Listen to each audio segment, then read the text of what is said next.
Hi, I'm Katherine Holland and I'm the garden designer that worked with Sue Ryder to create the Sue Ryder Grief Kind Garden at this year's RHS Chelsea Flower Show.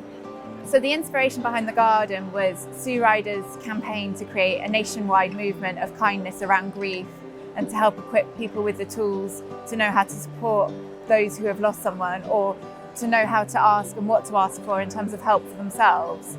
What I set out to do here was to essentially create a green hug, so you come into the heart of the garden with this really comfortable sculptural seating and just be surrounded by greenery. All the different colours kind of meld together, so we wanted colour in the garden, but we didn't want anything that fought for your attention, and it blends seamlessly into one another.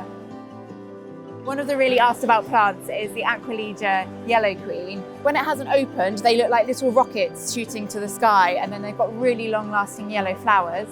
One of the most popular trees so far this week has been the Rhamnus plenifolia, and that's on the way into the garden. And its leaves are like little strands of thread coming off it, and it's really popular with butterflies and bees. I think my favourite feature about the garden is the sense of security you have. Even though, I'm sat up here, it's show week, there's lots of people around me, I feel safe, and I think it's because the planting embraces you from all sides. So after the show, the garden's being relocated to Sue Ryder's St John's Hospice in Bedford, and I looked to the local area for inspiration when I was planning the garden and found that Bedfordshire has this historic industry of lace production, and the paving's actually been inspired by this pattern called the Midlands Bud, and that's what's led to this really organic shape where the paving sort of gently curves in and out, which helps create the sense of a hug.